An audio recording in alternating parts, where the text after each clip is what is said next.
baseado em aumento de coroa clínico em área estética, tá? Mas tudo que a gente vai falar de conceitos dessa região, né, de área estética para aumento de coroa estético, vale também para o aumento de coroa clínico funcional, tá? Depois a gente só vai conversar sobre as diferenças entre um e outro. O que eu vou considerar, né, na hora de fazer a osteotomia, tá?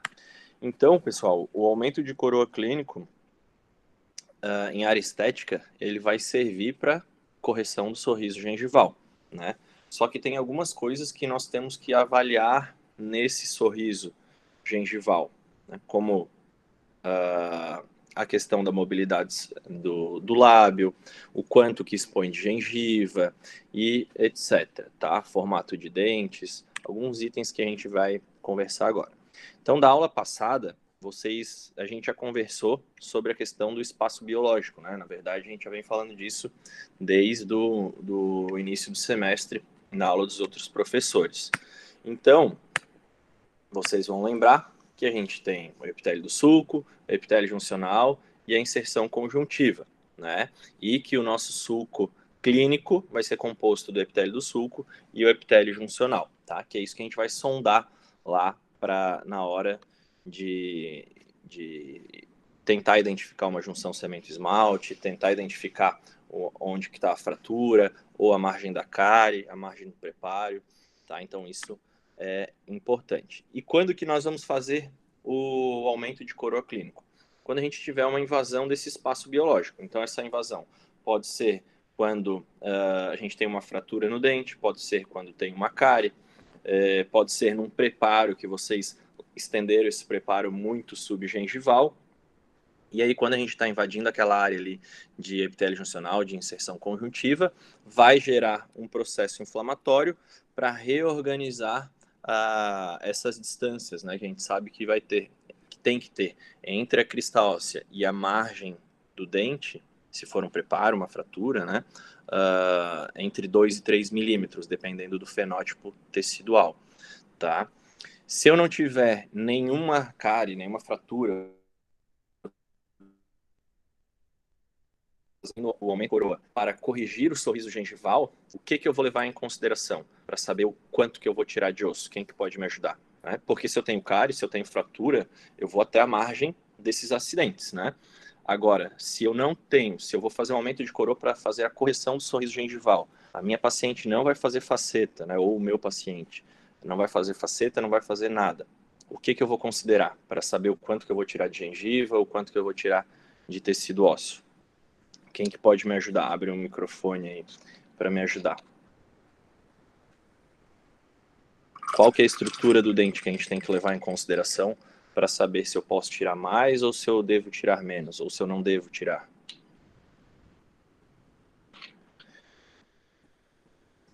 Fiquem pensando nisso, tá? Se vocês não sabem o que levar em A junção consideração... cimento e esmalte? Exatamente. Quem que falou? Danusa? Boa, Danusa. É exatamente isso. É a junção cemento-esmalte, né? Porque se eu não vou fazer nenhuma prótese no paciente, faceta, eu só estou querendo corrigir esse sorriso gengival, eu não posso expor raiz. Então, no momento da sondagem, nós vamos identificar a junção cemento-esmalte. Tá certinho, beleza. Tá? Então, o aumento de coroa clínico, pessoal, ele pode ser feito através de uma gengivectomia, ele pode ser feito através da gengivectomia, né? Remoção do colarinho, mais osteotomia, pode ser feito através de uma extrusão ortodôntica rápida, tá? Tem algumas maneiras. Quando a gente precisa fazer osteotomia, nós também temos alguns instrumentos, tá? Que nós podemos utilizar. Esse é o cinzel ou o micro cinzel de Oximbim que vocês estão vendo aqui na foto, tá? Então, assim, como conceito, né, aumento de coroa clínico é um conjunto de procedimentos que visam o restabelecimento fisiológico das distâncias biológicas, a fim de que trabalhos restauradores possam ser compatíveis com a saúde periodontal, tá? Então, tudo que vocês forem fazer de trabalhos restauradores, seja remover uma cárie, fazer uma resina composta, seja fazer uma prótese, um onlay, né, alguma coisa, vocês não podem invadir esse espaço biológico. E se estiverem invadindo, vocês vão fazer o aumento de coroa clínico, tá? E isso é importante que vocês saibam diagnosticar com a sondagem, porque às vezes, até lá na disciplina de endo de vocês podem encontrar casos para trazer para a disciplina de pério e fazer o aumento de coroa, né? Porque eu tenho que ter estrutura de dente para conseguir isolar bem o dente, né? Para que eu não tenha contaminação ali da saliva e complique o canal de vocês. Então, muitos dos pacientes que a gente vai operar na periodontia, eles vêm da clínica de endo para possibilitar um isolamento adequado, ele vem da clínica de dentística, porque durante a remoção da cárie, vocês invadiram as distâncias biológicas. Então, isso é importante, vocês sempre estarem com uma sonda em qualquer kit de vocês, kit de endo, kit de dentística, para vocês sempre sondarem, acostumem-se a fazer isso, tá? Porque senão o tratamento de vocês vai dar problema lá na frente, tá? Então, o aumento de coroa clínico, ele é um procedimento cirúrgico projetado para aumentar a extensão da estrutura do dente, deixar ele mais supragengival, né? Para finalidades restauradoras ou estéticas, posicionando mais apical a margem gengival, tá? E, quando necessário, removendo suporte ósseo, tá? E também pode ser realizado por movimentos ortodônticos, tá? Como eu falei, se eu faço uma extrusão rápida do meu dente na ortodontia, eu vou extruir esse dente, né? Sem trazer junto osso e tecido mole, né? E gengiva, tá? Então, também dá para fazer isso. Quando que a gente vai fazer isso? Por exemplo, eu tenho uma fratura que está no nível ósseo. Mas, se eu fizer um aumento de coroa clínico clássico, né, tirar um colarinho de gengiva, tirar uma faixa de tecido ósseo, se eu estiver causando um defeito estético nos dentes adjacentes, né, vai ficar diferente. Por exemplo, uma paciente que tem um sorriso alto, uma linha de sorriso alta, eu posso fazer uma colagem dos brackets e extruir esse dente rapidamente, deixando essa linha de cárie supragengival, tá? Então, essa questão do tratamento ortodôntico também é uma forma de fazer o aumento de coroa clínica. Certo? Então, pessoal, só lembrando, eu vou colocar depois lá no AVA, como eu cheguei em cima da hora, eu não consegui colocar antes, tá? Mas eu vou colocar no AVA um artigo que eu e a Bruna escrevemos, se eu não me engano foi em 2013 ou 2014, na época que a gente estava no mestrado, de aumento de coroa clínico estético, tá? Então, quem tiver interesse de estudar um pouquinho a mais, vai estar disponível lá no AVA, tá? Hoje não vai... eu não vou colocar a atividade desse artigo, tá? Então, a gente vai prestar atenção em alguns fatores, tá? Na análise da estética facial e do sorriso. Além da linha de sorriso, né, que ela pode ser classificada como alta, média e baixa, a gente também vai verificar o tipo de lábio, tá? Então, acho que aí na Uniavan, na graduação, vocês também têm aula de harmonização, né? Ou se não, vocês veem aí nos congressos e no Instagram e por aí vai, a questão dos lábios, né? Então, não é somente a questão da mobilidade labial, mas tem muito a ver também com espessura de lábio, deformidades de lábio. Isso tudo vai influenciar no nosso sorriso, tá? Ou no sorriso do nosso paciente. Então, a gente tem que avaliar se eu não tenho nenhuma discrepância entre um lado e o outro, se os movimentos labiais também estão iguais, tá? O que eu tenho que avaliar também no meu paciente? Se por acaso a maxila dele não é inclinada, que eu tenha que compensar isso no meu aumento de coroa clínico, tá? Então, tudo isso vocês têm que começar a prestar atenção. Lábios, a questão de formato de lábio, porque hoje com os preenchedores nós conseguimos contornar isso tranquilamente também. E a questão da mobilidade, né? O quanto que esse lábio sobe, o quanto que esse lábio gira, para ver se a gente, de repente, também não pode fazer uma aplicação de Botox para melhorar isso, tá? Então, isso é um plus, né? Por que eu falo isso, né? Ó, aqui, então, a questão da linha de sorriso, tá? Uma linha de sorriso alta, média e baixa. Isso a gente é importante de avaliar também. Questão do corredor bucal, né? Se ele está bem preenchido ou não, como vocês estão vendo aqui. Geralmente, a borda incisal dos nossos dentes, desde que o paciente não tenha uma parafunção e não tenha desgastado tudo, né? A borda incisal, o formato, tem mais ou menos o formato do nosso lábio superior, tá? Isso só para vocês começarem a enxergar ou imaginar o que seria um sorriso ideal, né? Então, aquelas questões da prótese, da dentística de proporção áurea, né? A gente sabe que a largura do dente não deve exceder... Professor. Oi. Pode falar.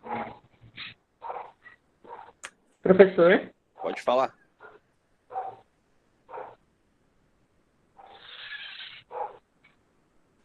Pode falar.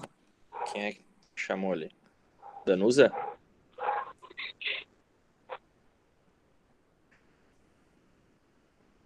Estão me ouvindo? Quem... Sim? Tá. Não, então eu vou seguir aqui. É que a Danusa tinha aberto o microfone, mas qualquer coisa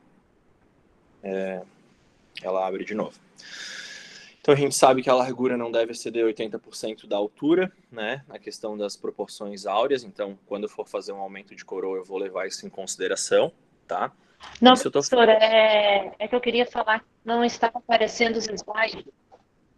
Agora tá?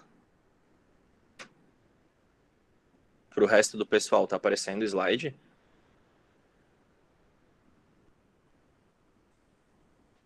Ô, Bruna, só abre o microfone rapidinho aí para eu não ter que sair daqui, porque se eu sair, para de aparecer o meu slide, né?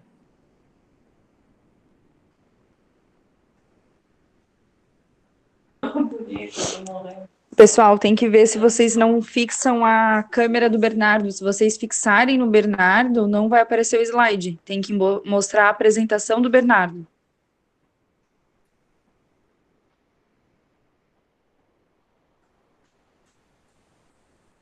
Não sei.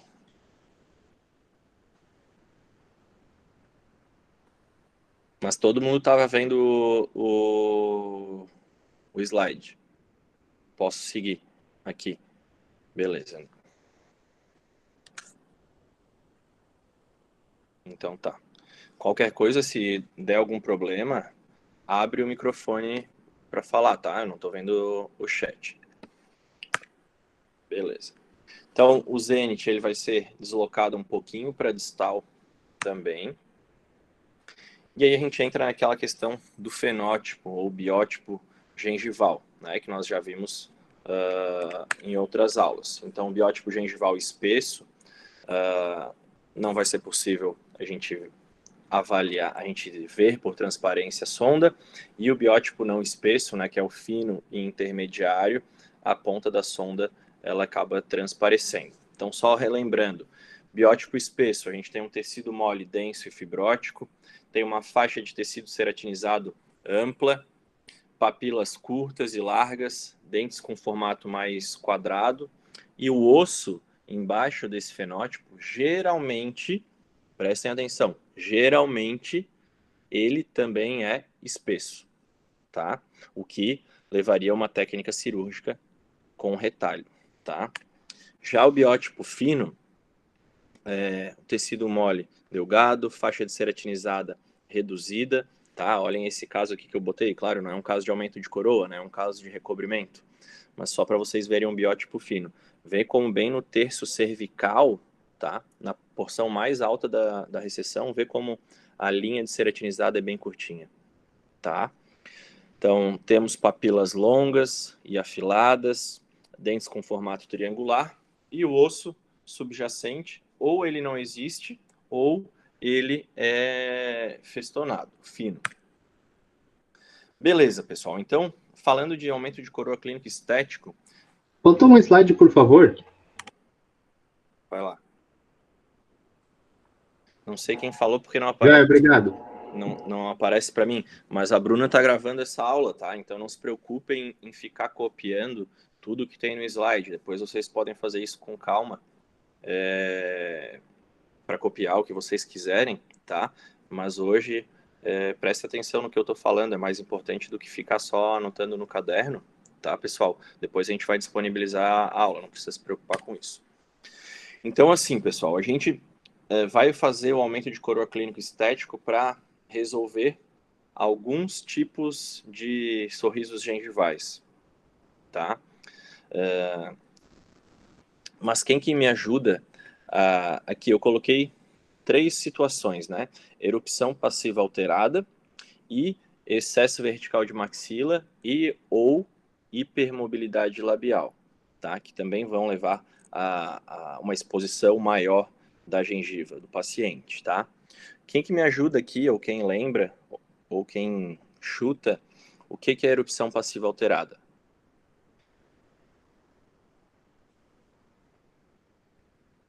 Por que eu digo assim, ó, um aumento de coroa clínico, ele está 100% indicado, eu vou resolver o sorriso gengival da paciente quando ela tem uma erupção passiva alterada. Porque daí é um sorriso gengival periodontal. Pode falar. É quando o dente não erupcionou total? Não. Não? Porque quando o dente ele está em erupção ativa, né? Ele tá nascendo até a hora que ele encontra o da arcada, da outra arcada, certo? Essa é a erupção ativa. A erupção passiva é quando a gente tem não, né? Teoricamente, todos nós devemos ter a erupção passiva, que é quando os tecidos periodontais, eles migram apicalmente, tá? Então, gengiva vai migrar apical, gengiva e crista óssea, após a erupção ativa, tá? Se não ocorre essa migração apical desse tecido, ela vai estar alterada. E aí é quando a gente vê, e eu vou mostrar para vocês mais na frente na aula, quando a junção cemento-esmalte está exatamente no mesmo nível da crista óssea. Aí a gente considera a erupção, ela está alterada, ela não tá. Então, esse tipo de sorriso gengival, eu vou corrigir 100% com aumento de coroa clínico, porque eu vou reposicionar apicalmente esses tecidos, tá? O excesso vertical de maxila e a hipermobilidade labial, a gente vai melhorar a harmonia do sorriso. Mas eu não posso dizer que uma paciente como essa, da foto aqui de baixo, eu vou resolver o sorriso gengival dela com aumento de coroa clínico, né? Porque imaginem o tamanho do dente que ia ficar para eu remover tudo de gengiva. Então isso é importante a gente saber diagnosticar para conseguir passar para o nosso paciente, tá? Ó, eu vou trazer mais harmonia para o teu sorriso, eu vou conseguir aumentar os teus dentes um pouco até a junção cemento-esmalte, mas a tua característica é de sorriso gengival. Porque o teu lábio sobe e gira, porque tu tens um excesso vertical de maxila, tá? Então é importante a gente saber identificar o que está causando esse sorriso gengival para eu saber passar para o meu paciente se eu consigo resolver 100% ou não. Porque é um excesso vertical de maxila, qual seria o tratamento? Ortognática. Uma hipermobilidade labial, qual seria o tratamento? Ou botox, ou aquela cirurgia de reposicionamento labial, tá? A gente sutura o músculo, tá? Então, a gente consegue melhorar a harmonia do sorriso, mas eu não vou resolver o sorriso gengival. Então, vamos lá, voltando para uma partezinha mais teórica. Nós temos algumas indicações para o aumento de coroa clínica, que são, como eu já falei anteriormente, né? Cáries subgengivais, fraturas de coroas ou raízes, perfurações por tratamento endodôntico, reabsorções radiculares externas. Outras indicações, quando eu tenho uma estrutura dentária inadequada para a retenção da restauração, coroas clínicas curtas por atrição dentária, preparos dentários pré-existentes invadindo o espaço biológico, tá? E o sorriso gengival, coroas clínicas curtas, que é o que a gente mais vai falar, tá? Mas tudo que a gente falar para a região estética hoje, vocês vão aplicar no conceito de aumento de coroa clínico funcional, porque o princípio básico do aumento de coroa clínico é restabelecer essas distâncias biológicas, aqueles 3 milímetros que a gente tem que ter da crista óssea até a junção cemento-esmalte, ou até a restauração, ou até a prótese, faceta, e por aí vai, tá? Basicamente isso. Mas claro que nós também temos algumas contraindicações, tá? Por exemplo, dentes que por cárie ou fratura muito profundas, eles não podem ser restaurados. Quando nós temos uma proporção coroa-raiz desfavorável, tá? Ou se não tem um suporte periodontal muito bom. Quando a manutenção desse dente, ele compromete os dentes adjacentes em termos estéticos e funcionais. Então, lembram que na aula da semana passada, que era tratamento cirúrgico periodontal, né? Eu comentei sobre isso. A gente tem que pesar, tem que ver se vale a pena manter aquele dente, ficar raspando, ficar tentando salvar o dente, enquanto eu estou comprometendo dentes adjacentes. A mesma coisa vai ser para o aumento de coroa clínico. Eu jamais posso causar um defeito, seja estético ou funcional, nos dentes adjacentes para manter um único dente em boca, tá? Então, como eu falei na semana passada também, hoje o implante ele está muito mais acessível que em tempos passados, tá? Então, às vezes é melhor nós irmos para a extração ao invés de tentar salvar o dente, tá? Como, por exemplo, outro fator aqui bem importante, vamos supor que vocês têm uma cárie de raiz, no terço cervical que pega um pouco da raiz. E removendo esse tecido cariado, o final lá da remoção do tecido cariado ficou exatamente na região da furca, né? Vamos pensar que esse tecido cariado estava por mesial, tá? Mas vocês foram removendo e ficou na região da furca, tá? E eu vou ter que recuperar os 3 milímetros. Se vocês tirarem 3 milímetros, e vocês têm que tirar ao redor do dente inteiro, né? Eu não posso deixar um degrau assim, então eu tenho que deixar no mínimo uma rampa. Se vocês forem tirar tudo isso, podem causar uma lesão de furca. Então, estaria colocado dentro de coroa clínico, tá? Então tem que prestar atenção ao redor de todo o dente e também dos adjacentes, tá? E que a gente sempre fala também, o dente cujo valor estratégico ele não é compatível com a extensão dos procedimentos necessários à sua manutenção. Então, mais uma vez, a gente cai aqui na questão manter ou extrair, tá?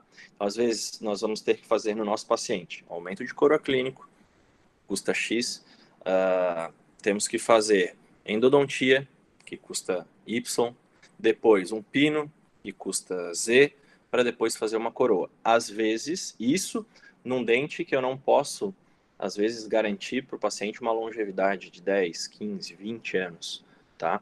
Então, às vezes, é melhor extrair e partir para o implante. Quando eu estou na dúvida, isso é legal que vocês façam também, que é uma maneira que os meus pacientes, pelo menos, gostam, eu divido a responsabilidade com eles. Às vezes eu tenho um caso que eu posso fazer as duas coisas, tanto manter quanto extrair. Os dois têm prós e contras. Ao invés de eu afirmar para o paciente que só tem um tratamento possível, eu mostro os prós e contras e deixo ele escolher. Por exemplo, hoje à tarde eu atendi um paciente que ele tinha o segundo molar, o 47, bem deitado. Tá? Tratei a periodontia dele, indiquei para ortodontia e a orto verticalizou o molar, tá? Só que quando ela verticalizou, essa face mesial não tinha osso nenhum, tá? Então o dente está com um pouco de mobilidade, não tem profundidade de sondagem, não tem lesão de furca, mas a orto me encaminhou de volta, preocupada, querendo saber se era para extrair aquele dente. E aí eu dividi a decisão com o paciente, dizendo que a gente poderia fazer uma raspagem a campo aberto para enxertar aquela área que ficou um defeito, até porque ele vai fazer um implante no 46 depois.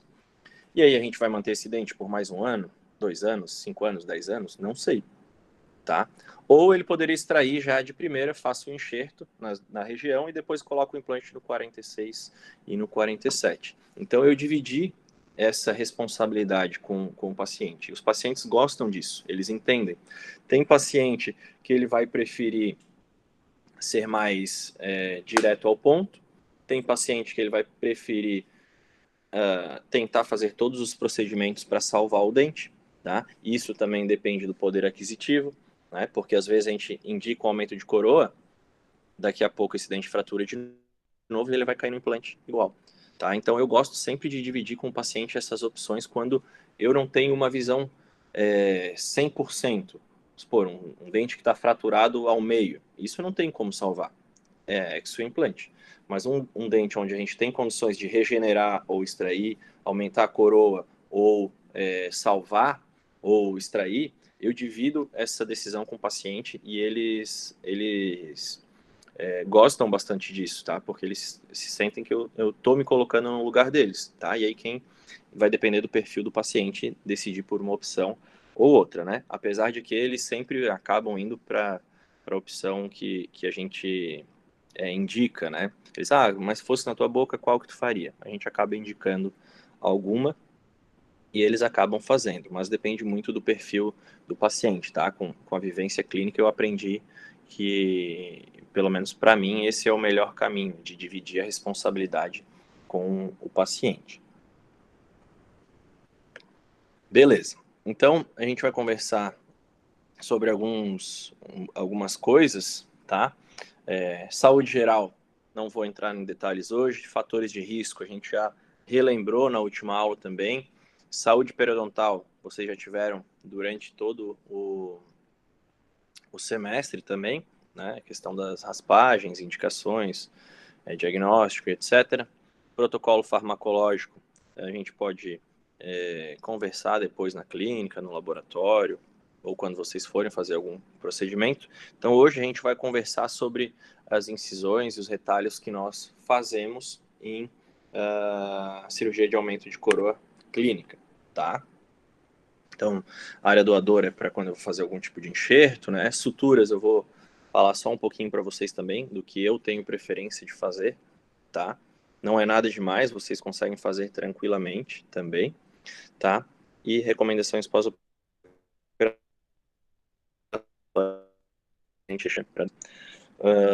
Então, assim, pessoal, só deixa eu passar essa parte teórica aqui.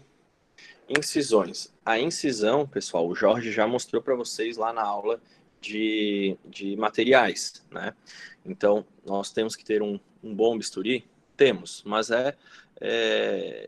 ele é menos importante do que a própria lâmina. Então, eu posso ter um cabo número 3, que é aquele cabo chato, posso ter um cabo redondo, com a ponta inclinada.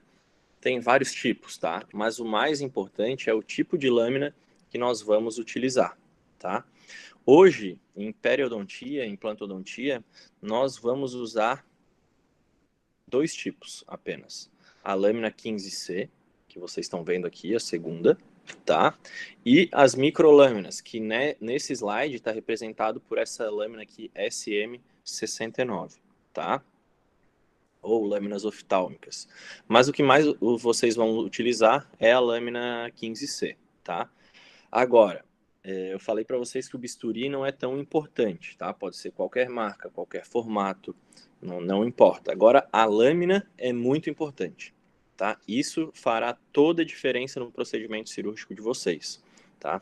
Então, não adianta vocês quererem fazer, vou fazer um aumento de coroa clínico sem retalho, ou vou fazer um aumento de coroa clínico com reposicionamento apical do retalho. E aí vocês chegarem na clínica lá pra gente com lâmina Solidor, lâmina aço, não sei do que, não adianta. Porque ela até pode ter um númerozinho lá, 15C. Mas se vocês olharem aqui no slide anterior, olhem só a diferença da 15C para 15. Tá? A mesma coisa vocês vão encontrar a lâmina 15C de uma marca boa para a lâmina 15C de uma marca ruim. Tá? Então, é importante que a gente trabalhe com marcas boas. E no Brasil, vocês só tem 2 marcas boas, tá? Para trabalhar. Ou é a sua Morton, que é essa aqui do meio, tá? Tanto faz a lâmina convencional quanto a lâmina de carbono. Qual que é a diferença delas? A de carbono, ela corta mais, tá? Ela tem um poder de corte melhor, um fio melhor. Entretanto, se vocês encostarem no dente, se vocês encostarem no tecido ósseo, ela perde o corte mais fácil, tá? Ou tem da Fitter, tá? Que essa é, ao meu modo de ver, é a melhor lâmina que a gente pode trabalhar, tá? Eu trabalho com aqui, tá mais barata no momento na Dental, ou que tem mais fácil, né? Porque elas são importadas, tá? Mas quando vocês forem fazer algum procedimento de periodontal, peço que vocês coloquem lá na lista de vocês ou lâmina 15C da Fitter ou da sua Morton, tá? Nada desse tipo aqui da direita, desses genéricos. Então, assim, quais são os objetivos das incisões, tá, pessoal? Como a gente conversou, né? A raspagem é campo aberto. Qual é o objetivo? Boa visualização do campo operatório, exposição perfeita do tecido ósseo, permitir uma iluminação efetiva, permitir procedimentos de sucção de saliva e sangue, facilidade de afastamento e instrumentação e permitir um fechamento da ferida cirúrgica, tá? Então, uma boa incisão, ela não coloca em risco estruturas adjacentes e assegura um bom suprimento sanguíneo para os retalhos, certo? Feita essa parte inicial, introdutória, conceitual, digamos assim, vamos conversar sobre algumas técnicas cirúrgicas, tá? A primeira que eu trago, eu mostrei para vocês na aula passada, tá? Acho que foi para a turma de vocês que eu mostrei esse caso, que é uma hiperplasia, né? Que eu falei para vocês que era uma paciente adolescente, que estava pré-adolescente, né? Entrou na puberdade, então o nível hormonal lá em cima, e tinha colocado o aparelho. Associado a má higiene dela, deu esse problema todo, essa hiperplasia gengival, tá? Então aqui, lembram lá da última aula, a gente vai fazer o quê? Uma remoção cirúrgica da bolsa, tá? Nós vamos sondar, tá? Vocês vão sondar até o fundo da bolsa, vão marcar exatamente quanto deu, ó, aqui tá 4 milímetros, e depois com os gengivótomos nós vamos fazer as incisões, tá? Isso eu vou passar um pouquinho mais rápido porque vocês já viram na aula passada, né? Como ficou uma aula bem próxima da outra, provavelmente vocês já lembram, tá? Então aqui foi um aumento de coroa clínica por gengivectomia, tá? E a cirurgia acabou aqui, tá? Foi simplesmente uma gengivectomia. Ah, Bernardo, mas não vai recidivar isso? Sondasses depois para ver se tem distância até o osso? Não. Isso aqui nesse momento não me importa, porque eu estava fazendo apenas uma gengivectomia para possibilitar que o ortodontista continuasse o tratamento ortodôntico, tá? Vamos supor que esse paciente chegasse assim agora para a gente, tá? Finalizou o tratamento ortodôntico, a gente vai fazer o aumento de coroa clínico para ele ficar com um sorriso em harmonia. Aí, depois dessa foto aqui do lado esquerdo, onde o tecido mole já está pronto, vocês têm que novamente sondar, para daí sim, sondar a distância da margem gengival até a crista óssea. Para decidir se eu tenho 3 milímetros da margem gengival até a crista óssea, a cirurgia de aumento de coroa termina ali, tá? Vai ser apenas uma gengivectomia e gengivoplastia, né? E tirando espessura. Agora, se nesse momento vocês sondarem e não tiver 3 milímetros, tá? Tiver 1, tiver 2, tiver 0, aí nós precisamos restabelecer essas distâncias biológicas, tá? E aí é onde entrarão os procedimentos de osteotomia, certo? Então, pessoal, o aumento de coroa clínico pela técnica clássica, né? Como eu falei para vocês, que necessita ser feita a osteotomia. Vejam só esse caso. Esse caso foi feito na BCD, esse caso não é teu, Bruno, foi feito na BCD na época da tua especialização lá. Olha, Eu não lembro, Bernardo. Pode ser que sim, pode ser que não. É tanto caso que a gente mistura que É, acaba exatamente. perdendo. Bem Então por aí. tá. Então, mas esse caso foi operado lá na BCD, na tua turma de especialização. Então, pessoal, olha só o fenótipo desse paciente. Claro, ele tem lesões cervicais não cariosas, tá? E aqui ele não tem recessão, tá? É só lesão cervical não cariosa. Aquilo ali tem que ser restaurado. E olhem só o fenótipo, olha quanto osso esse paciente tem. Então, será que vai estar indicado uma técnica com ou sem retalho? Tá? Claro que vai ter que ser uma técnica com retalho, né? Porque como é que eu vou remover todo esse osso? Nós só vamos fazer uma técnica de aumento de coroa sem retalho quando o meu fenótipo for fino, tá? E daí que eu consiga remover o osso por baixo da gengiva. Vocês já vão entender o que é isso se nunca viram ainda, tá?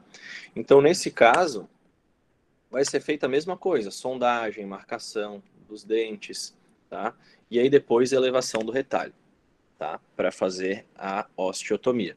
Então, essa osteotomia pode ser feita com broca esférica diamantada, pode ser feita com cinzel, pode ser feita com maxicute cirúrgica, mais grosseira, não aquela que vocês usam na prótese, tá?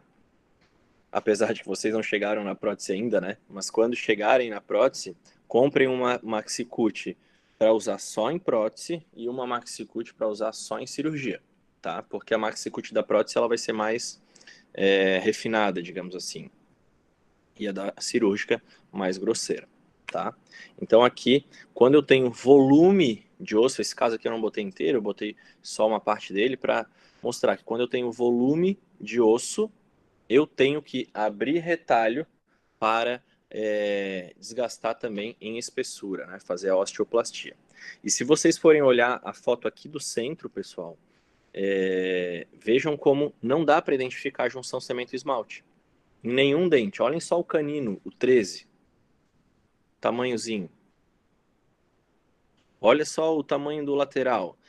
O tecido ósseo, a crista óssea, está exatamente na junção cemento-esmalte. Então, se nós só fizermos uma gengivectomia, esse tecido ele vai migrar coronal novamente. Por isso que a hora que vocês caírem no mercado de trabalho, vocês vão perceber e vão receber muito paciente que vocês vão olhar e vão indicar. Acho que ficaria legal um aumento de coroa clínico em ti, uma gengivectomia para restabelecer ali o teu sorriso, deixar as margens simétricas. E alguns pacientes vão falar assim, não, doutor, mas eu já fiz esse procedimento 2 vezes, mas volta. Por que volta? Porque o cirurgião dentista, ele não restabeleceu as distâncias biológicas, tá? E isso geralmente vai acontecer em fenótipo espesso. Porque se a gente não restabelecer um fenótipo fino, pode ser que por inflamação o nosso tecido até reabsorva o osso e restabeleça essas distâncias, mas vai ficar inflamado e incomodando um bom tempo o paciente, tá? Mas no fenótipo espesso não tem jeito. Não tirou o osso, não restabeleceu, ele vai voltar, tá? Então só quero que vocês tenham isso na cabeça.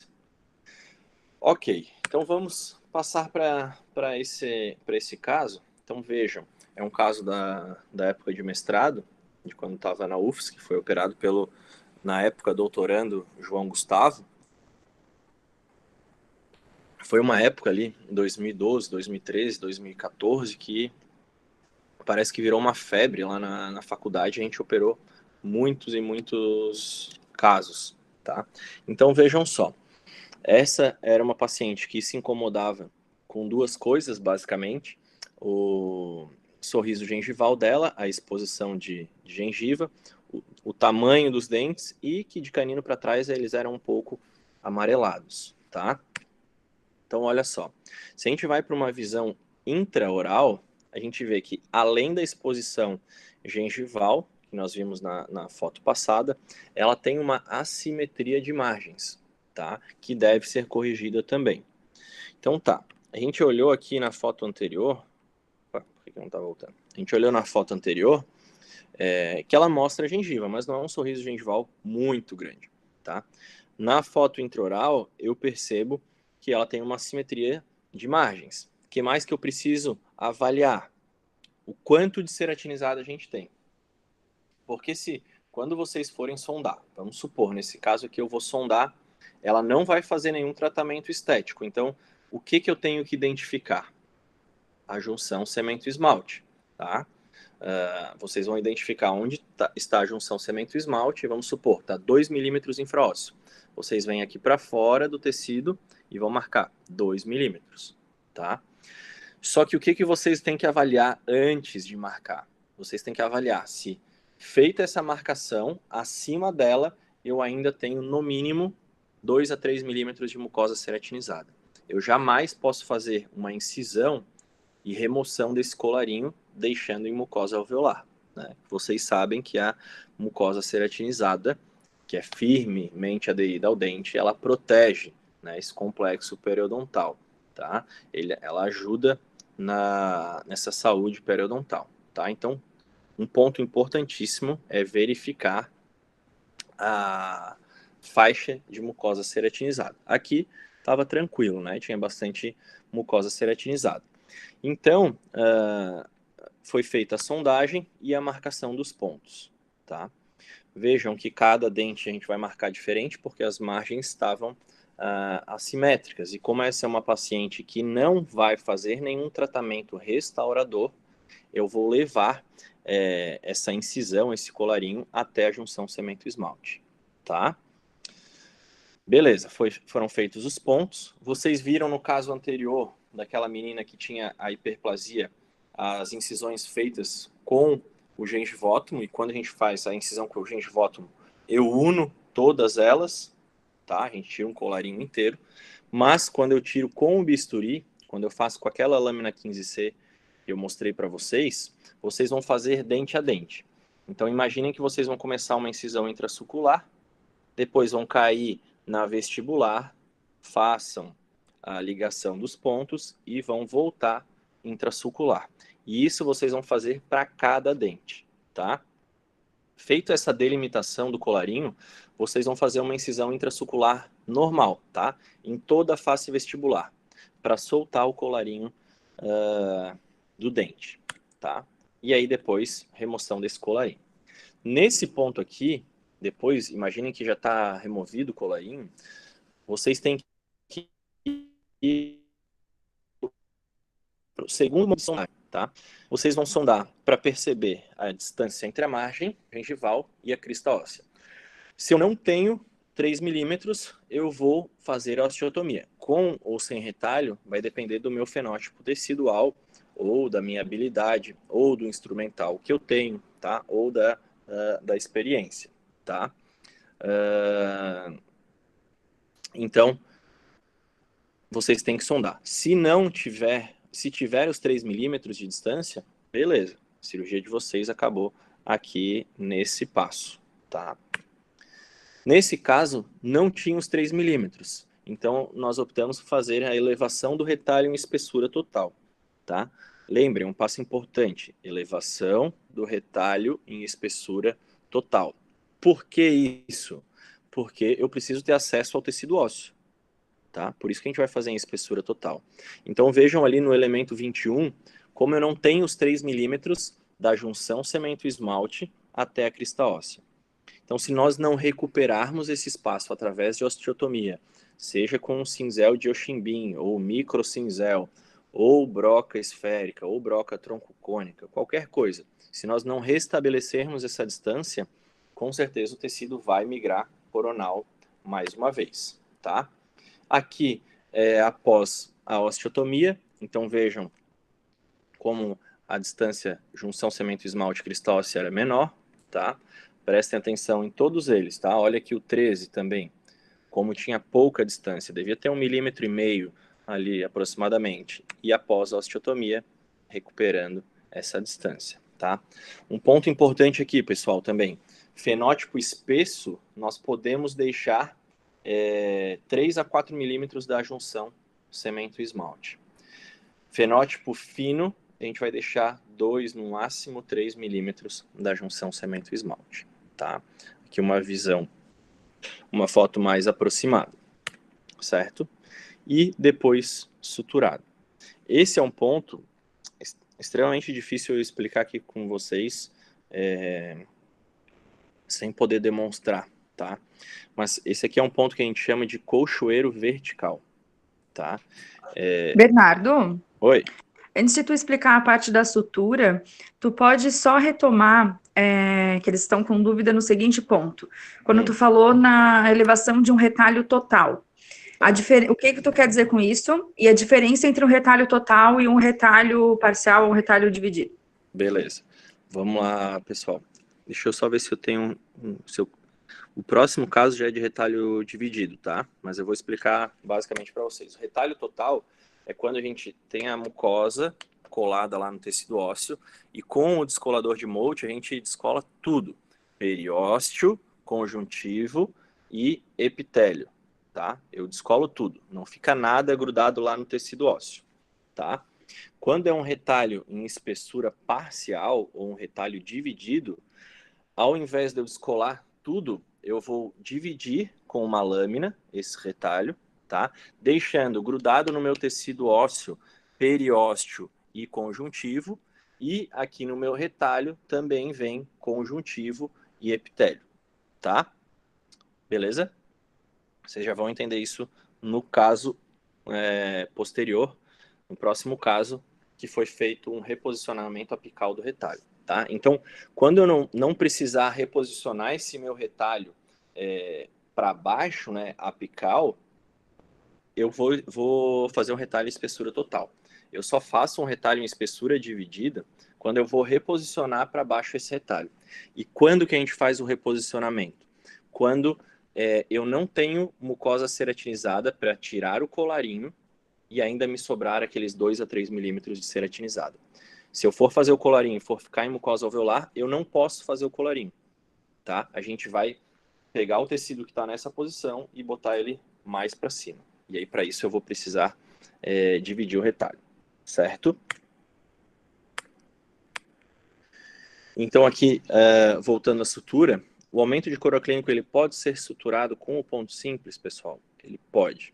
Qual que é a diferença? O ponto simples, ele vai passar exatamente em cima da papila. Então, a papila vai ficar marcada bem em cima dela. Além disso, quando a gente dá o nó e aperta, geralmente a papila acaba dobrando, tá? E essa marquinha, claro que vai sair, mas ela vai ficar ali, pelo menos no período de cicatrização, ali de remodelação, de 60, 90, 120 dias, dependendo do fio que vocês utilizaram, tá? Lembrando que esse caso aqui é bem antigo, ó, então esse fio aqui é um fio até de seda. Hoje em dia, na parte de periodontia, na nossa disciplina, vocês só utilizarão fio de nylon para cima, tá? Fio de nylon, fio de polipropileno, mas no mínimo um nylon 5.0 vocês vão trabalhar. Essa sutura, a sutura em colchoeiro vertical, ela passa 2 vezes no retalho vestibular e 2 vezes no retalho palatino. Então vejam que ela não está passando pela ponta da papila, porque ao invés do ponto simples que aproxima a papila assim, a sutura em colchoeiro vertical, como ela tem 2 passagens de linha, ela acaba fazendo uma aproximação assim, inteira, tá? Ela aproxima conjuntivo com conjuntivo.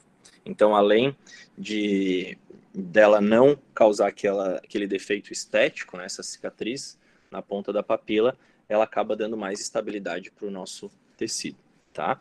Isso lá na frente vocês poderão fazer hands-on também, a gente pode passar para vocês. Acho que na Pério 2 vocês têm hands-on. Na Pério 1 agora fiquei em dúvida. E olha só o resultado após 30 dias. Então, aqui, vejam como aumentou a proporção do dente, prestem atenção no elemento 21, tá? No 11 e no 21, como ela tinha ali uns 2, 3 milímetros de mucosa ceratinizada sendo exposta no sorriso dela, na linha de sorriso, e assim como os demais, né? O canino, o premolar, vejam como aumentou bastante, tá? E essa é uma vista vestibular do caso. Certo? Agora vamos passar um caso de aumento de couro aclínico com reposicionamento apical. Só lembrando, pessoal, que a divisão do retalho, ela pode ser feita tanto para a gente jogar o retalho para apical, quanto para coronal, tá? No recobrimento radicular, é a mesma divisão do retalho que eu vou fazer. Vai ficar periósteo e conjuntivo no tecido ósseo e conjuntivo e epitélio no retalho, tá? Então, quando eu divido o meu retalho, eu posso tanto trazer para baixo, coronalmente, né, para recobrir um dente, quanto eu posso jogar para cima, em direção apical, para aumentar um dente, tá? Então, esse caso é do professor Leonardo Bess e do professor Diego Clide Vasconcelos, tá? E é um caso bem interessante, eu coloco sempre nas minhas aulas, porque ele vai envolver dente, implante, mas ele mostra a importância do planejamento, tá? Porque vocês vão ver como o caso foi bem planejado e que um dos passos desse tratamento foi o reposicionamento apical do retalho, tá? Então, essa paciente, ela foi tratada na UFSC mesmo, se eu não me engano, foi na especialização de prótese, e o professor Diego, que era o professor da prótese, ele queria recuperar essas distâncias, né? Recuperar essas margens gengivais, queria deixar simétrico, tá? Para depois fazer o tratamento estético, tá? Então vejam como as margens estavam bem assimétricas, tá? E ainda, pessoal, o elemento 21, ele tinha uma fratura que impossibilitava o aumento de coroa, ou impossibilitava o tracionamento rápido, porque a proporção coroa-raiz não ficaria boa depois. Então, olha só o que eles pensaram na época. Eles colaram um botão ortodôntico no dente e vieram fazendo um tracionamento lento. Totalmente o contrário do que eu tinha falado para vocês de tracionamento rápido, né? Para extruir o dente e deixar a fratura supragengival. Nesse caso do tracionamento lento, que é um tracionamento onde nós vamos tracionar o dente coronalmente 1 milímetro ao mês, no máximo, é um tracionamento que ele vai trazer osso e gengiva. Então vejam só como após esse tracionamento lento, a faixa de ceratinizada ali está bem maior no elemento 21, tá? Então esse aqui foi como ela ficou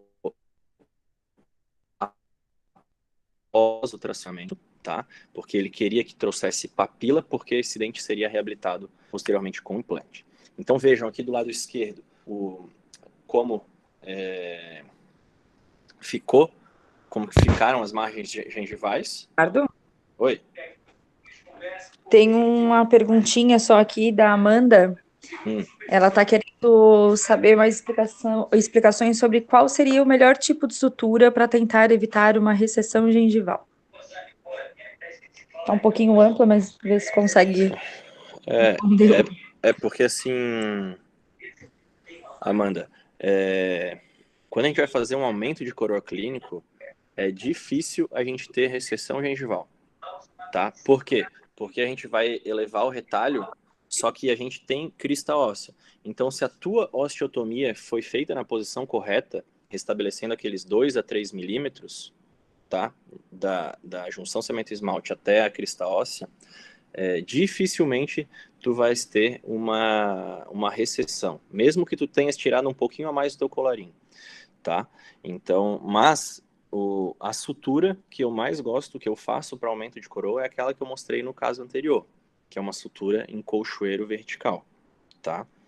Mas pode fazer ponto simples. Eu prefiro que tu faças um ponto simples bem feito e que fique marcada a papila ali durante 3 meses, do que tu tentes fazer um colchoeiro e ele não fique bem feito, e aí tu tenhas uma deiscência de sutura, tá? Agora, se tu fizeres ou simples ou colchoeiro, ou sei lá, um outro ponto que não me vem à cabeça aqui agora, bem feito, que o retalho fique estável na posição, não vai ter problema de recessão, tá? Eu prefiro sempre que fique bem feito do que faça um ponto mais bonito ou mais elaborado, tá? Um ponto simples, ele resolve a grande maioria dos nossos casos, quando bem feito, com um fio bom, tá? Porque isso sim é importante, tá? Porque, mais uma vez, vocês viram que na lista de material, que a Bruna passou para vocês, a gente pediu pouca coisa, assim, de marca, tá? Mas tem algumas coisas que não dá para abrir mão, como uma boa lâmina, que eu mostrei a marca para vocês, como um bom fio de sutura, porque o fio de sutura ele tem que ter poder de nó, tá? Vocês vão dar um nó, apertar e ele tem que ficar. Os fios que a Dental vai oferecer para vocês, por exemplo, Tecnofio, Tecnil, Procare, esses fios de nylon, eles são muito ruins, por dois motivos. Primeiro, que a agulha dele é muito grosseira. Então, para esse tipo de cirurgia periodontal, ela não é interessante, porque ela vai acabar lacerando o tecido. O segundo fator é que o fio, ele não é bom porque o nylon ele já possui uma memória elástica, né? Então, a gente dá um nó, ele já tende a voltar. Se o fio é de má qualidade, a chance desse nó abrir no pós-operatório é grande, tá? Então, aqui está mais relacionado à qualidade do fio de sutura do que o nó que tu vais dar. Se tu quiseres fechar com um ponto simples bem fechado, um nó com um fio de sutura com bom poder de nó, tu não vais ter problema de recessão, tá? Voltando ao nosso caso aqui.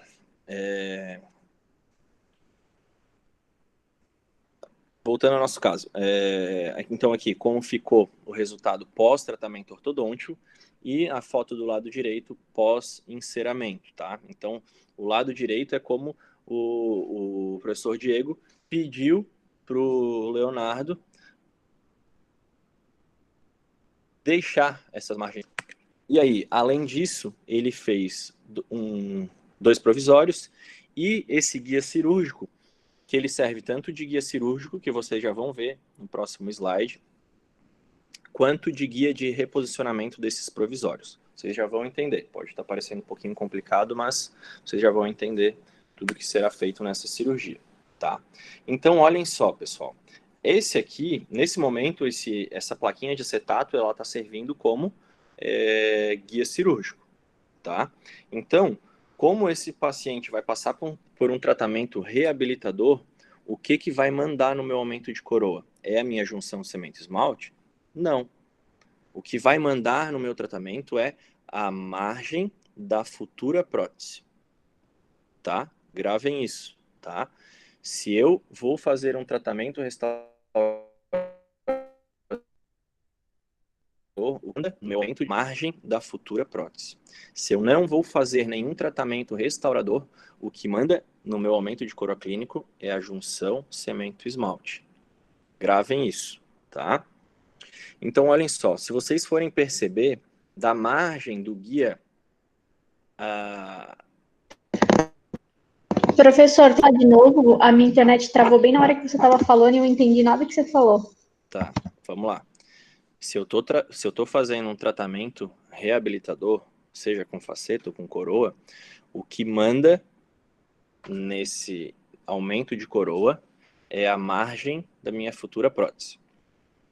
Se eu não vou fazer nenhum tratamento reabilitador, ou seja, eu não vou fazer faceta, eu não vou fazer coroa, eu não vou fazer resina composta, eu não vou fazer nada, o que manda no aumento de coroa até onde eu posso ir é a junção cemento-esmalte, tá? Então, não vou fazer nada, posso ir até onde? Até a junção cemento-esmalte. Vou reabilitar essa paciente, posso ir até onde? Até onde o meu planejamento protético, meu planejamento estético quiser, tá? Claro que a gente sabe que a adesão, né, da faceta em raiz não é ideal, mas às vezes a gente faz, tá? Então, olha só, aqui o professor Diego preparou o dente 11 já para deixar com provisório, e esse aqui é o momento da divisão do retalho. O que eu quero que vocês prestem atenção traçando uma linha imaginária do elemento 13 até o elemento 23, tracem uma linha imaginária ali. É mais ou menos nessa linha que ele queria que restabelecesse os centrais. Concordam comigo? Então, a hora que a gente vai lá para a boca, se eu for traçar uma linha imaginária de canino a canino, concordam que se eu fizer a gengivectomia daquela altura, o elemento 21 e o elemento 11, eles vão ficar já em mucosa alveolar ou muito próximo dela? Então, é um caso onde a gengivectomia para aumento de coroaclínico, ela não está aplicada. Nós teremos que fazer um reposicionamento dessa faixa de ceratinizado mais apical. E aí que entra a divisão do retalho que vocês estavam perguntando antes, tá? Então, como é que vocês vão fazer aqui essa divisão do retalho, tá? Vão fazer a incisão intrasuscular, normal, tá? Um retalho em envelope, soltando as papilas. E depois disso, pessoal, ao invés de entrar com molde para descolar o tecido, vocês vão entrar com bisturi, como vocês estão vendo aí na foto, tá? Bem paralelo ao longo eixo e ao longo eixo do dente, né? De forma que a gente consiga dividir esse tecido. Fique epitélio e conjuntivo no retalho, que é o que está acima do bisturi, né? E embaixo do bisturi vai ficar conjuntivo e periósteo, tá? Isso é um retalho dividido. Estão vendo ali que a gente tem fibras ali de tecido? Alguém vai falar alguma coisa? Não? Eu ia perguntar se nesse caso você, na outra foto, ele pareceu que só fez uma relaxante? Não, ali na verdade foi uma fenestração, tá? Então ali o bisturi escapou mesmo, tá? Não foi relaxante. Até porque, geralmente em área estética, a gente vai evitar fazer relaxante, tá? Então essa foi uma pergunta, perceber-se bem no caso, tá? Então a gente tem duas formas de relaxar o retalho, tá? Ou fazendo as incisões relaxantes verticais, tá? Ou poderia ter sido feito aqui, ao invés de fazer só da mesial do 12 a mesial do 22, poderia ter estendido também horizontalmente. Então, estendido até as papilas dos caninos também, tá? Isso vai nos dar uma mobilidade melhor do retalho, certo? Aqui, provavelmente, como ele fez só de lateral a lateral, quando ele estava fazendo essa divisão do retalho, o bisturi deve ter escapado ali e feito essa fenestração, tá? Que no resultado final vocês vão ver que não vai fazer nenhuma diferença, tá? Mas foi uma boa observação, tá? Beleza, então, pessoal. Então, o retalho já está dividido, já está elevado, tá? E aqui a gente vai entrar no mesmo procedimento, tá? A gente aqui sonda a margem da minha futura prótese até a crista óssea. Então, vejam que no 21 tem menos de 1 milímetro, tem meio milímetro. No elemento 11, 1,5, quase 2, tá? E nos laterais a gente já tinha a medida adequada, tá? E aí a gente tem que restabelecer aqueles 3 milímetros, tá? Então vejam só, o restabelecimento nesse caso foi feito através da osteotomia com um microcinzel, tá? O microcinzel, vocês vão fazer esse movimento de intrusão e rotação, vocês vão apoiar no dente para que esse microcinzel ele se apoie na raiz do dente e talvez eu tenha uma outra foto aqui na frente, mas o microcinzel ele tem uma rampinha, digamos assim, que é a face ativa dele, que essa rampinha encostada no dente, ela vai entrar por baixo do osso, vocês vão rotacionar, que é a foto aqui do lado direito, vejam como ele está rotacionando o cinzel, e aí vai fazer a fratura dessa tábua óssea vestibular, tá? Então a gente vai fazendo delicadamente todo o contorno, tá? Para depois restabelecer. Então vejam aqui essa foto depois do restabelecimento das distâncias, tá? 3 milímetros. E aí a foto do lado direito mostrando como o elemento 21, aliás, o elemento 11 não tinha sido feito ainda, tá?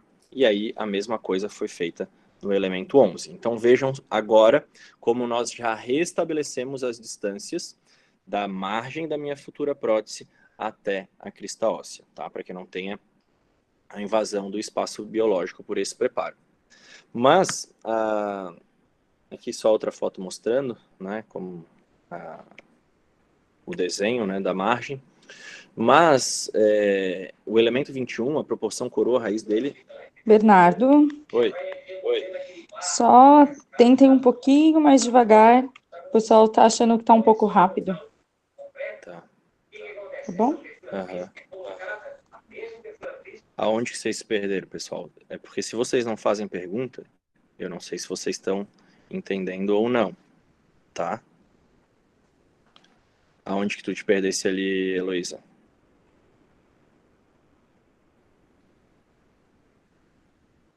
Vai lá, me ajuda e ajuda teus colegas, faz alguma pergunta. Não, volta uns 3 slides aí não é assim, tá? Tens que... Qual foi a tua dúvida? Porque pode ser a dúvida de mais gente também. E se volta 3 slides aí, parece que a tua cabeça foi na lua e voltou para aula. Só. Vai lá, pensei. Esse caso aqui, ó, eu vou voltar lá para aula. Esse caso, nada mais é do que, até aqui, foi igual o caso anterior. Igual, tá? A única diferença é que, ao invés da gente fazer a gengivectomia, o retalho todo tá lá em cima. Eu não tirei nada de mucosa ceratinizada, tá? É a única diferença. No outro caso, lembra, ó, vou voltar aqui.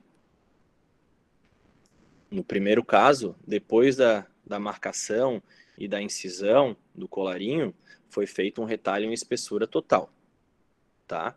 Então, elevamos periósteo, elevamos tecido conjuntivo e epitélio, para aí ter acesso ao tecido ósseo e fazer a osteotomia. Beleza? Nesse caso, eu mostrei para vocês, esquece ainda a parte da extração, tá? Isso é um plus do caso. Nesse caso aqui, eu mostrei para vocês que o enceramento me pedia que eu seguisse a altura dos caninos, tá? Então, eu tinha que aumentar a coroa dos centrais de acordo com o tamanho dos caninos. E aí, se tu for traçar uma linha imaginária na altura dos caninos, tá? Tu vais ver que passando pelo central, tanto pelo 11 pelo 21, se nós fizéssemos uma gengivectomia na altura dos caninos, eu deixaria esse dente em mucosa alveolar, tá? E a gente sabe que não pode deixar. Tem que ter faixa de mucosa ceratinizada, no mínimo de 2 a 3 milímetros. Então, nesse caso, a gengivectomia, a remoção daquele colarinho de gengiva, ela não está aplicada, tá? Por isso que a gente vai fazer a divisão do retalho e, posteriormente,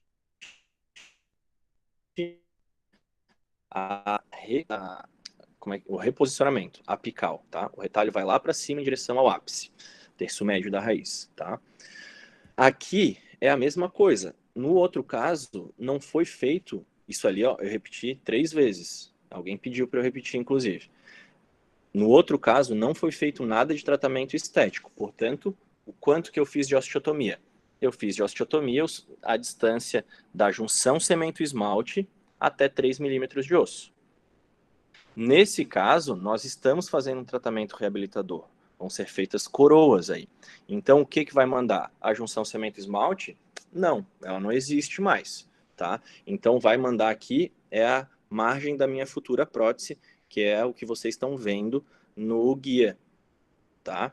Por isso que tem uma sonda ali medindo da margem do guia até a crista óssea, porque eu tenho que tirar 3 milímetros daquela porção, tá? Feito isso, osteotomia, beleza. Tá igual ao outro caso, até aqui.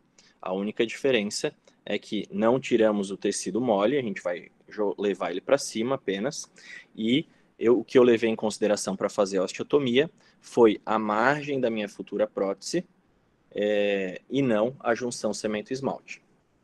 Beleza? Seguindo. Como esse dente ele não tinha um bom prognóstico, esse dente foi extraído, tá? Daí vocês estão pensando, né? Acho que talvez seja isso que bagunçou a tua cabeça. Tá, mas tu fizesse todo esse procedimento, ou o Leonardo fez todo esse procedimento para extrair o dente depois? Sim, porque o posicionamento tridimensional do implante, ele vai estar diretamente relacionado ao posicionamento da crista óssea. Então, se a gente fizesse a extração e a instalação do implante com a crista óssea nessa posição, concordam comigo que ia ficar um dente quadradinho, pequenininho também? Não ia dar para eu condicionar esse tecido, tá? Porque não teria espaço, o osso estaria naquela posição, tá? Então, da mesma forma, eu não teria espaço biológico ao redor do implante, tá? E aí, perderia osso. Causaria uma inflamação igual. Mas isso de implante a gente vai conversar lá na 7ª fase, tá? Isso no caso o paciente chegar sem o 21. Não, daí é outra situação completamente diferente, né? Mas, vamos supor, foi feito esse planejamento todo aqui, tá? Vamos pensar que ele não tem o 21, tá? E foi feito esse planejamento estético aqui, se a crista óssea dele estiver nessa posição, mesmo sem o elemento 21, nós vamos ter que pegar uma broca esférica, diamantada, e desenhar no rebordo dele. Eu não vou instalar o implante no rebordo reto, tá? Porque senão eu vou ficar com o dente quadrado, tá? A gente vai preparar esse rebordo, tá? De forma que a gente deixe, né, as interproximais, as cristas interproximais, mais altas que a tábua vestibular. Aí pega o rebordo do 11, para exemplo, seria isso? Isso. Faria o aumento de coroa no 11, tá? E aí, que daí nos daria o limite, né? Como é que ficaria. E aí tu pegarias uma broca e farias esse desenho, tá? Desconsidera essa foto aqui do meio, né? Que dá para ver o alvéolo. Imagina que aquilo ali é um rebordo cicatrizado. Mas o desenho no rebordo seria o mesmo, tá? Para que a gente consiga instalar esse implante num sentido ápico coronal, ideal que eu consiga fazer um provisório com um perfil de emergência que deixe o meu dente com o mesmo perfil, o meu dente sobre implante, com o mesmo perfil do dente sobre a própria raiz dele, tá? Mas isso é só um plus do caso, tá? O principal desse caso é o reposicionamento apical. Então foi feita a instalação do implante, não vou entrar em detalhes, implante Cone-Morse aqui, tá? E aí, aqui foi feito o mesmo ponto, tá? É um ponto em colchoeiro, só que o primeiro ponto, esse aqui vai ser impossível de eu explicar para vocês pelo computador. Mas imaginem que... Deixa eu pensar se tem alguma aula que eu tenho um ponto mostrando ancoragem no periósteo.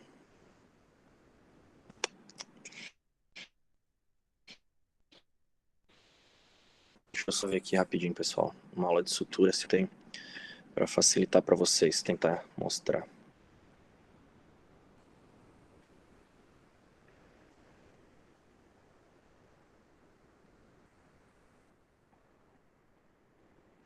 Só um minuto, tá? Só para ver se vocês pegam esse ponto.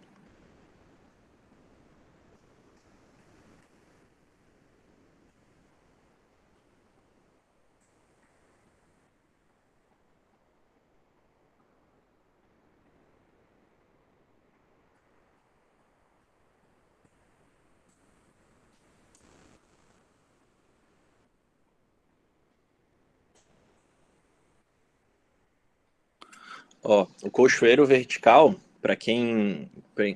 Esqueci o nome da aluna que perguntou da outra foto, tá? Do aumento de coroa clínico. O colchoeiro vertical é feito dessa forma, ó. Então vocês estão vendo duas passagens de fio entre o tecido mole. Duas no palato, ou na lingual, e duas na vestibular, tá? E aí a gente vai aproximar o tecido dessa forma, tá? Esse é o colchoeiro vertical, só título de curiosidade aí para vocês que tinham perguntado.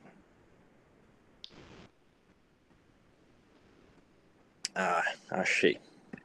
Ó, quando a gente vai fazer um reposicionamento apical, pessoal, prestem atenção aqui, ó.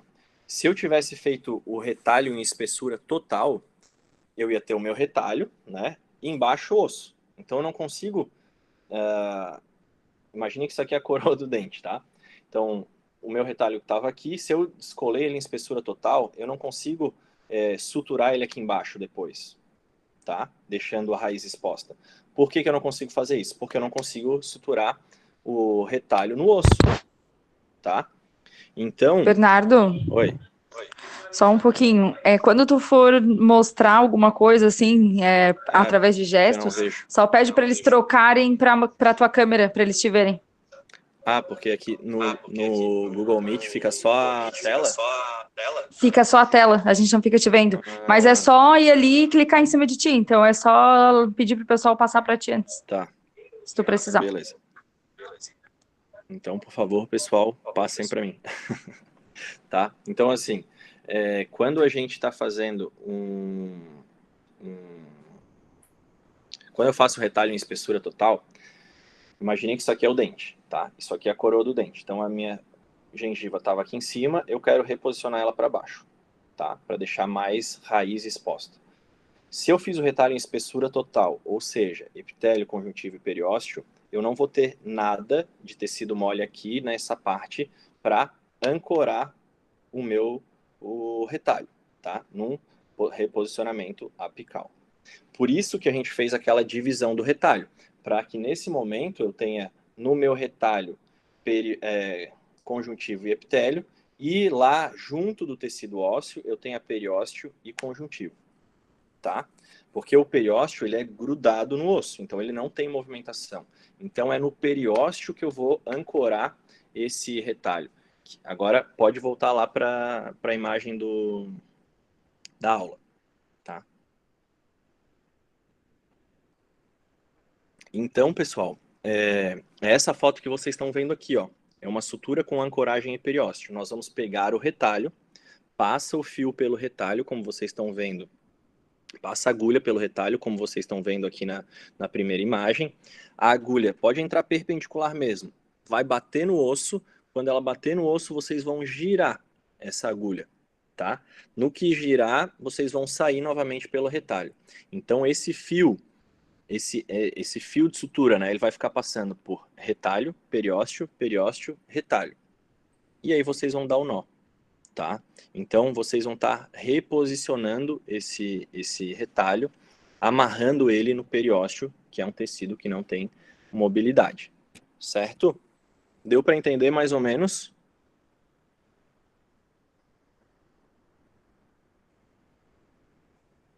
Hein, pessoal? Conseguiram mais ou menos pegar? Alguém me responde aqui no chat, por favor. Ou abre o microfone, não tem problema. Beleza, valeu, João. Então tá.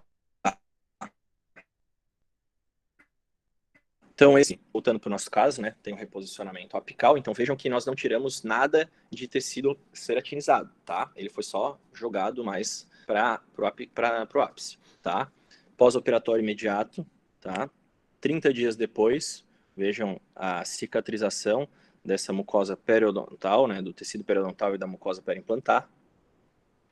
O preparo no elemento 11 foi deixado supragengival mesmo, né, para depois dar condições de fazer o refinamento desse preparo, e um pós-operatório de 5 anos, tá? Vejam que interessante o pós-operatório, tá? Então, vejam que não tem diferença entre periodontia e implantodontia. A formação do espaço biológico é muito similar, tá? E esse é o artigo que eu vou botar para vocês lá no AVA, tá? E também é o último casinho da aula de hoje. Depois eu vou mostrar um outro também, só para mostrar como é que a gente tem feito agora. Então, esse artigo eu vou botar lá, tá? Então, tem todo o referencial teórico, introdução, discussão, é legal para quem quiser se aprofundar no assunto, tá? Então, a Bruna, o João, o Armando e o César escrevemos esse artigo, tá? Esse caso foi operado por mim e fotografado pelo João, se eu não me engano, ou pelo Armando, e a Bruna escreveu comigo o artigo, tá? Então, é um aumento de coroa clínica flapless, ou sem retalho, tá? Como eu falei para vocês, a gente vai fazer esse tipo de aumento de coroa quando o fenótipo tecidual for fino, como dessa paciente, tá? A gente vai fazer esse tipo de cirurgia quando eu não precisar fazer uma osteoplastia, ou seja, tirar osso em volume, tá? Então, essa paciente era nossa aluna da graduação. Nossa não, né?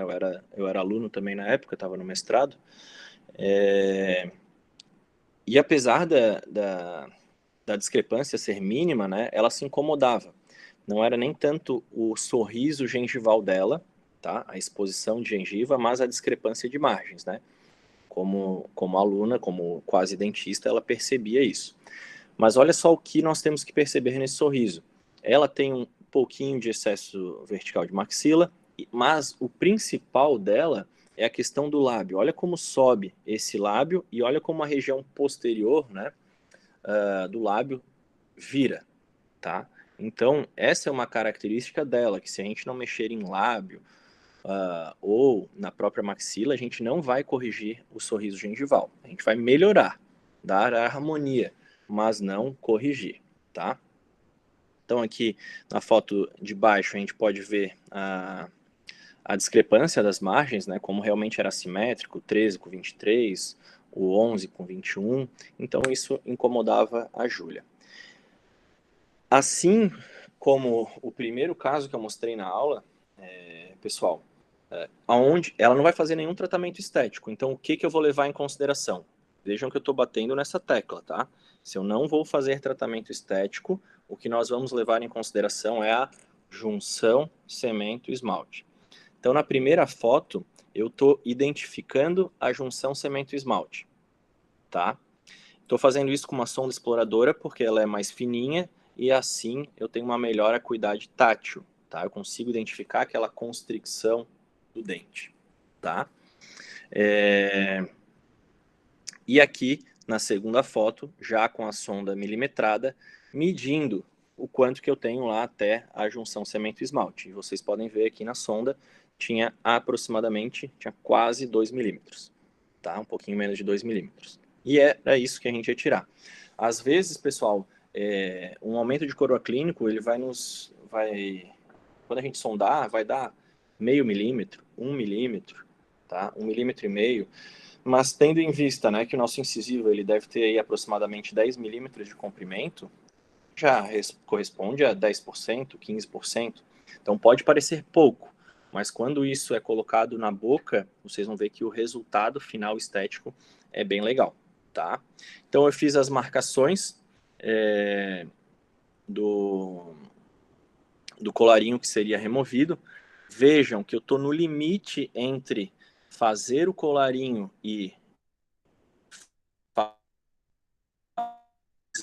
o reposicionamento. Mas, como ela tinha um fenótipo fino, eu não ia rebater o retalho, e ainda me restava ali 2 milímetros na região dos incisivos, 2 milímetros de ceratinizada, eu optei por fazer pela técnica convencional mesmo, remoção do colarinho.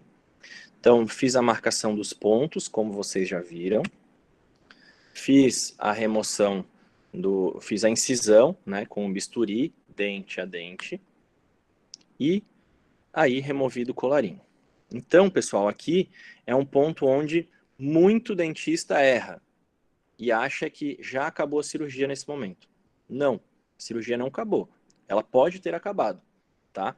Mas a gente tem que sondar novamente, tá? E olha só como eu estou sondando aqui na foto do lado esquerdo e da margem gengival até a crista óssea, quanto que eu tenho? 1 milímetro. Então, eu sei que isso não é suficiente. Eu vou ter uma recidiva desse tecido periodontal, tá? Então, eu tenho que fazer a osteotomia. Então, nesse momento, eu poderia abrir o retalho ou fazer a campo fechado. Como era pouca osteotomia, o fenótipo era fino, portanto, se o meu fenótipo periodontal é fino, o meu osso embaixo dele também eu optei por fazer com um microcinzel de Oximbim, e para vocês fazerem esse tipo de cirurgia sem retalho, ele precisa ser de uma marca boa também, tá? Ou Rufride, ou Maximus, ou Quinelato, ou Supremo, que ele tem que ser delicado porque vocês têm que entrar no sulco gengival. Olha só essa foto. Então vejam que o cinzel, o microcinzel, ele está apoiado no dente e entrando por baixo da gengiva, tá? Para que seja feito a remoção através daquele movimento lá de rotação que eu mostrei para vocês no caso com o retalho a campo aberto. E aqui, pessoal, na foto do lado direito, a gente pode ver como agora eu tenho os 3 milímetros, ou quase 3 milímetros, da margem gengival para a crista óssea, tá? E aí, esse é o pós-operatório final imediato da Júlia, tá? Essa foto aqui, geralmente em sala de aula eu pergunto para vocês, né? Quantos dias de pós-operatório vocês acham que tem essas 3 fotos? As 3 fotos são 3 momentos diferentes. Quem que consegue me ajudar lá no chat?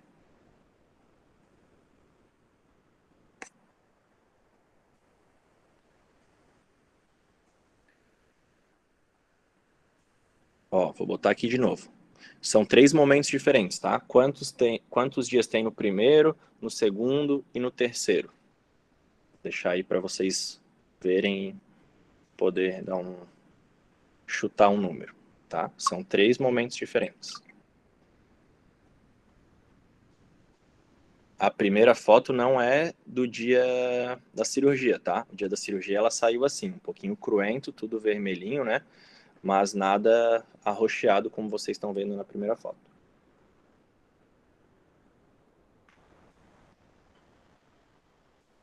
Deixa eu ler.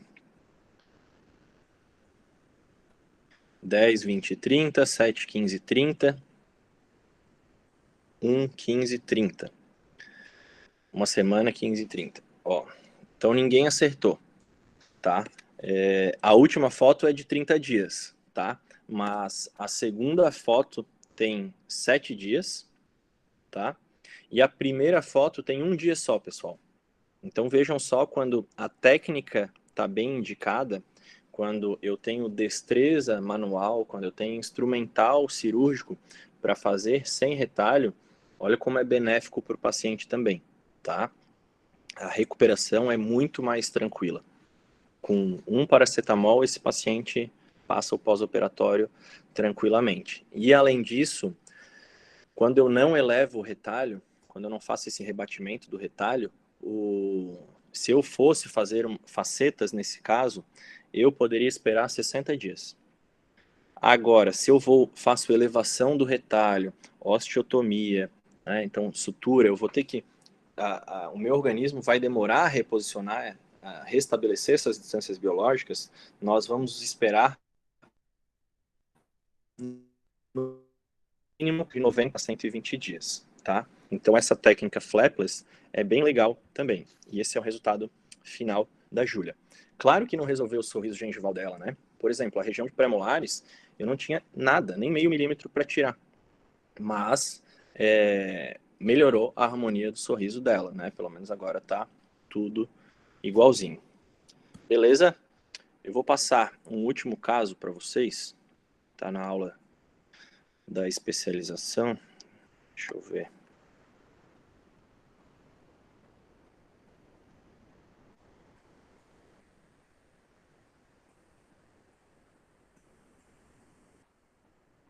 Aqui, ó. Esse caso, pessoal, ele foi feito na Uniavan, tá? Ele foi feito na 8ª fase, na Integrada 1. Eram 2 alunos que eram bem dedicados, então eles encontraram um caso clínico, ou melhor, o caso clínico encontrou eles, né? E eles estudaram, foram atrás, fizeram protocolo, pediram todos os exames, se mostraram preparados, compraram material e eu deixei eles operarem, tá? No semestre passado a gente fez 2 casos desse na 8ª fase.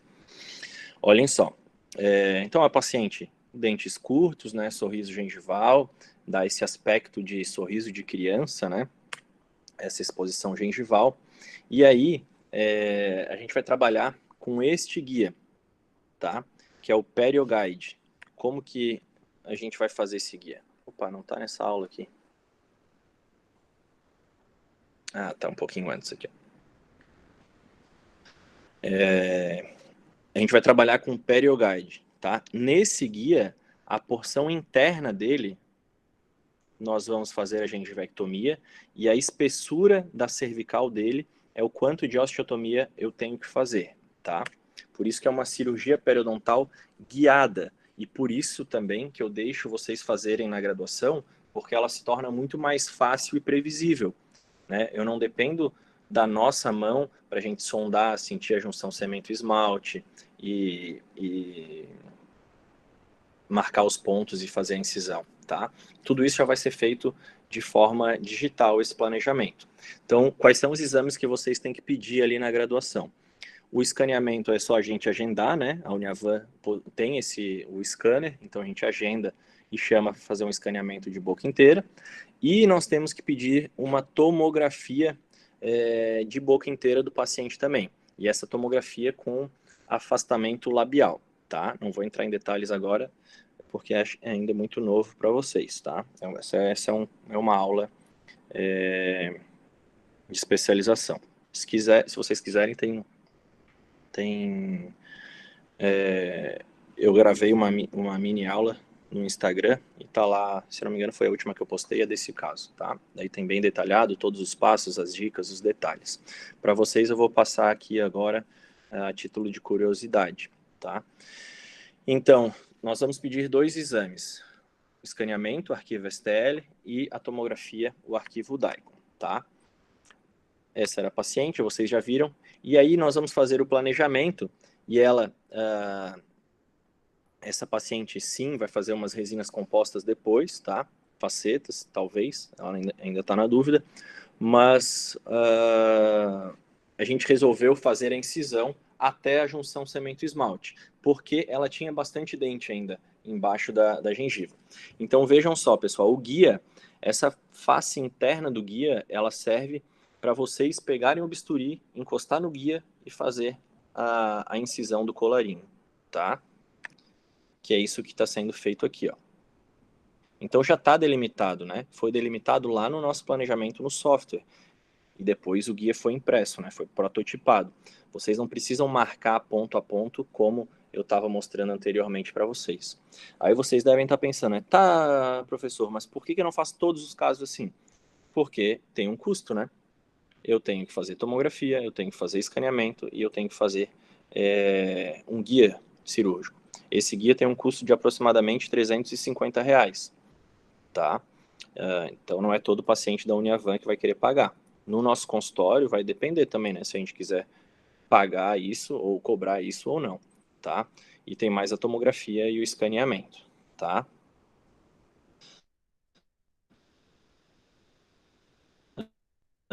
Como está sendo feita a incisão, a lâmina 15C, não muda nada. Depois está sendo feita a remoção do colarinho, tá? E aqui é um passo onde, como era um aluno da graduação que estava fazendo a incisão, ela ficou um pouco picotada, digamos assim, tá? Vejam que ela tem algumas rebarbas. Então aqui ele está utilizando na primeira foto o gengivótomo de Kirkland para diminuir essas rebarbas, ou o bisturi também, tá? Raspando ali essas rebarbas para deixar mais uniforme, porque eu tenho que deixar esse tecido uniforme antes de rebater o retalho, tá? Porque depois de rebatido o retalho eu não vou ter estabilidade para dar esse refinamento no meu tecido mole. Então aqui, mais uma vez, foi um retalho em espessura total, tá? Porque como vocês estão vendo nessa foto anterior, ela tem bastante ceratinizada. Então foi feito um retalho em espessura total. E vejam como era uma erupção passiva alterada ali, de lateral a lateral, no mínimo. Como a crista óssea está exatamente sobre a junção cemento-esmalte, tá? Então, aqui, botando o guia na posição de novo, agora com a segunda função dele. Por isso que eu falei para vocês, a porção superior, a cervical do guia, ele nos diz quanto que eu tenho que fazer de osteotomia. Essa foto do lado direito, o Alisson estava com bisturi, ele marcou ali exatamente onde ele precisava fazer a osteotomia, e depois nós utilizamos essa broca, tá? Eu gosto bastante dessa broca, a broca da Comet, que é uma marca de implantes, de brocas, e ela só tem corte em cima, ela não tem corte nas laterais. Por isso que a gente pode encostar no dente e fazer a osteotomia, como vocês estão vendo aqui na foto do lado direito, tá? Então, na foto aqui do lado direito, vocês estão vendo uma hemiarcada feita, a osteotomia, e a outra hemiarcada ainda sem restabelecer as distâncias, para vocês terem uma noção da importância disso, né, visualmente. E aí vejam também a foto mostrando o restabelecimento desses 3 milímetros ali com a sonda, tá?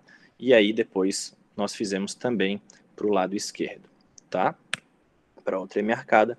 E aqui eu fechei mais uma vez com já estava tarde, né? Como ele estava operando a primeira vez, claro que não foi o aluno que fez 100% do caso, né? Eu fiz um pouco, mostrei um pouco, ele fez um pouco e a gente seguiu dessa forma. A sutura já era 9,50 eu acabei fazendo inteira, tá?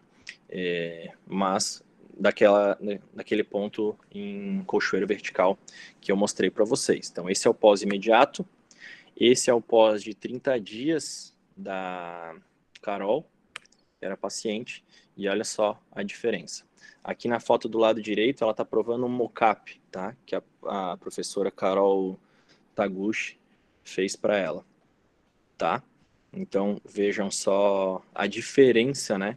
Que vai ficar esse sorriso da paciente. Certo? Obrigado, pessoal. Tem alguma dúvida? Pode voltar a câmera aqui para mim. E se tem alguma dúvida, falem ali no chat que eu posso voltar, posso comentar mais alguma coisa. Esse caso foi só para vocês dar um gostinho na boca de vocês e mostrar que a gente pode fazer também na graduação, tá? Porque a tecnologia veio para nos ajudar. Ela nos ajuda no planejamento e na execução, tá? Então, um caso como esse, por exemplo, na nossa época que a gente estava na pós-graduação lá na UFSC, a gente jamais deixava um aluno de graduação fazer, porque a gente sabia que nós teríamos que sentar, marcar todos os pontos, incisar, porque era mais difícil. Então, com a tecnologia, isso facilitou, tá? E podem ter certeza que quem mostrar interesse, quem mostrar que estudou e que está merecendo, a gente vai liberar para fazer, tá? Valeu, o Jason, ou Jason, não sei. Obrigado. Mais alguém tem alguma pergunta? Eu vou colocar o arquivo, o artigo, lá no AVA, tá? E aí vocês podem ler depois e a aula ficou gravada também. Certo? Então tá, pessoal. Agradeço a atenção de todos.